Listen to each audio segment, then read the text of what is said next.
petit exemple d'un jeune garçon qui explique ce qu'il a vécu quand il était en classe de neige, où il a subi des brimades de la part d'un autre élève en particulier, donc il a subi du harcèlement.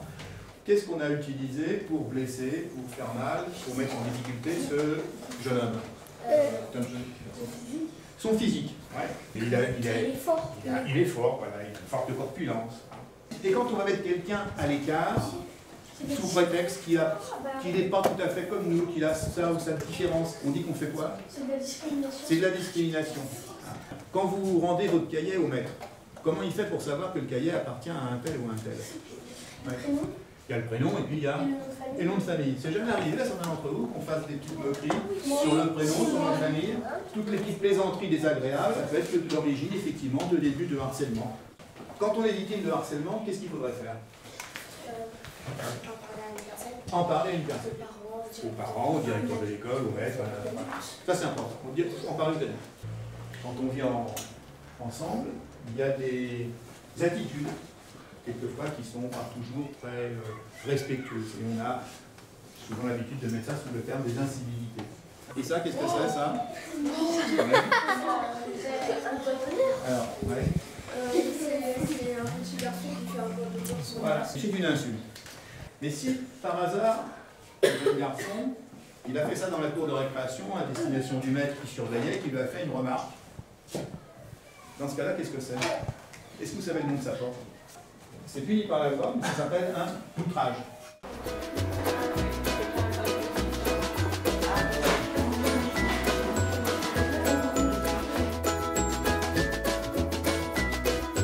Qui peut me dire ce qu'est une infraction? Oui. C'est l'acte contraire à la loi. Les infractions sont répertoriées dans le code pénal. Eh oui, le code pénal. Elles sont classées. Il y a trois classes, trois sous-groupes. Contravention. Et voilà, contravention, c'est le premier groupe, ça, d'accord? Alors, deuxième groupe, un peu plus grave. Vous m'avez cité tout à l'heure, vous m'avez cité des infractions qui font partie du deuxième groupe. Les délits, on a été au délit, donc infraction plus grave. Alors, recitez-moi les délits. Tu vas dire quoi? Oui. La violence. Oui. Le vol. Quelles sont les peines encourues pour un délit? Oui. Oui. Mais ça peut être aussi l'amende, oui. Donc l'amende plus prison, d'accord? Dernier groupe. Les infractions les plus graves. Vas-y, je t'écoute. Oui, eh bien. Les trafics, je voulais parler des trafics, je voulais vous en parler aussi. Les trafics de quoi? Tiens, trafic de quoi? De? Oui, trafic de stupéfiants. Oui. Liberté conditionnelle, c'est en fait, on est libre, mais on est surveillé en fait. Oui, tout à fait. Alors on a dit prison, mais en combien de prisons? Quand vous allez tuer quelqu'un? Oui. À vie, certes, oui. C'est un autre terme, à vie. On dit comment aussi? Prison à? Perpétuité, perpétuité. Et merci pour votre attention et votre participation.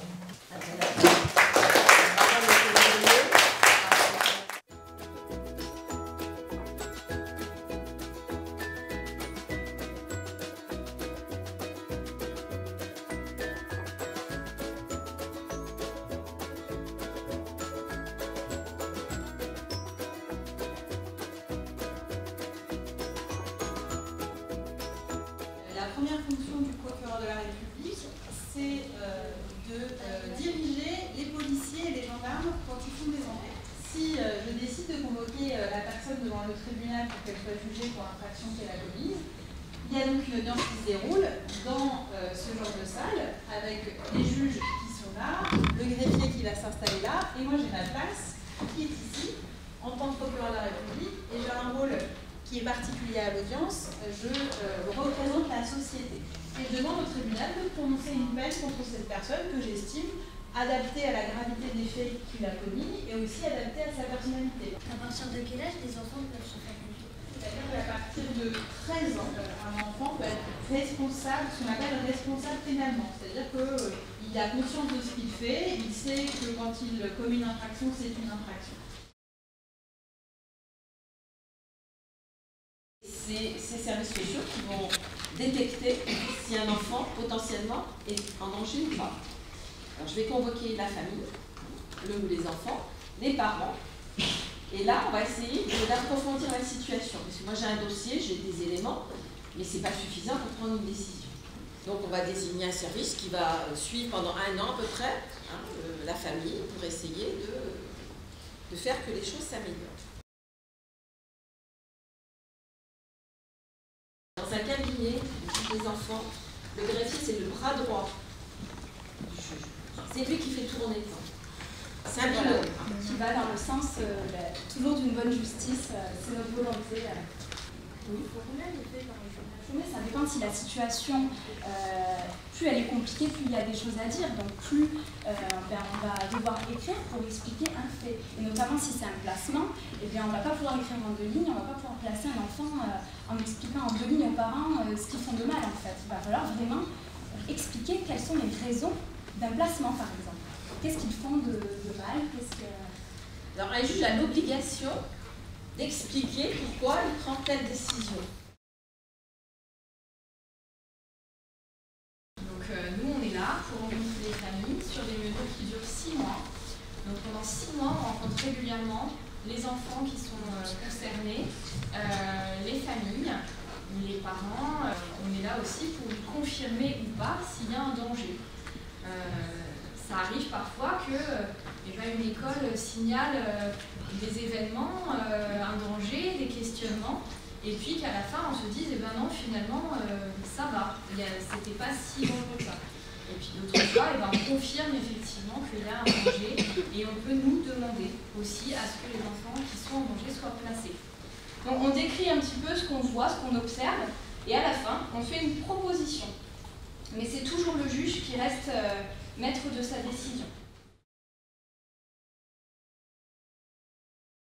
Moi, je vais vous parler plus spécialement du juge aux affaires familiales.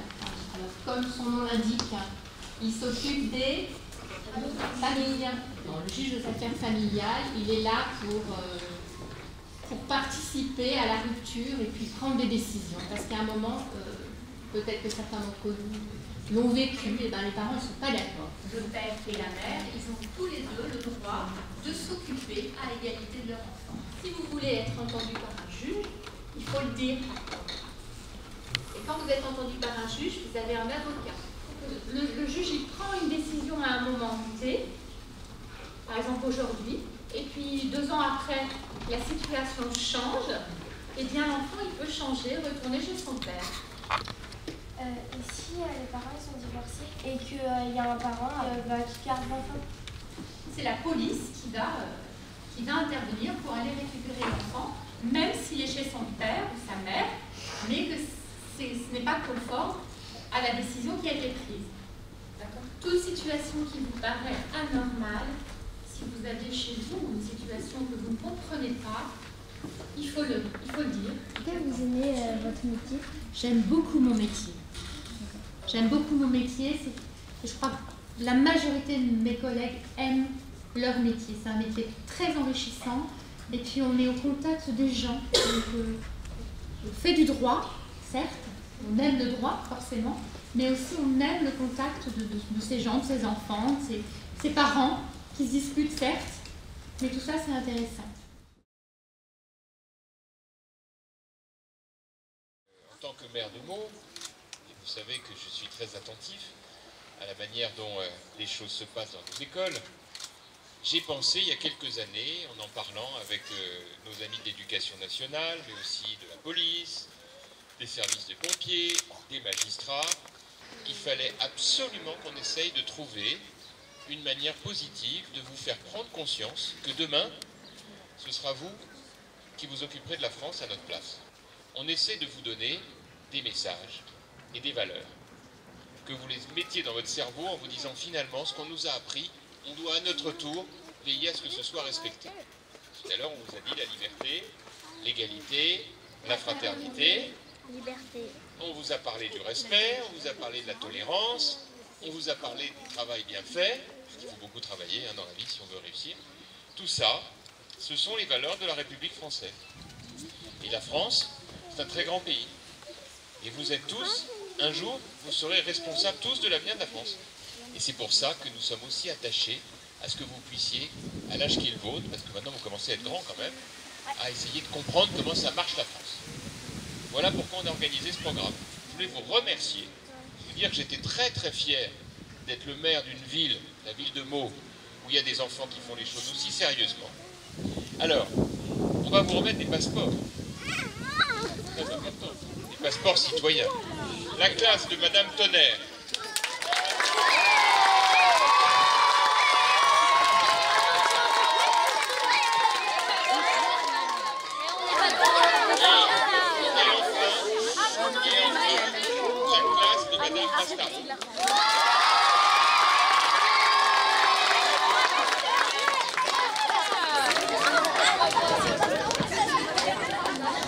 Alors, chacun de vos professeurs reçoit en même temps et va vous les remettre vos passeports. Donc c'est eux qui vous les remettront tout à l'heure. Voilà. Écoutez, en tout cas, je crois que vous pouvez vraiment applaudir toute l'équipe parce que c'est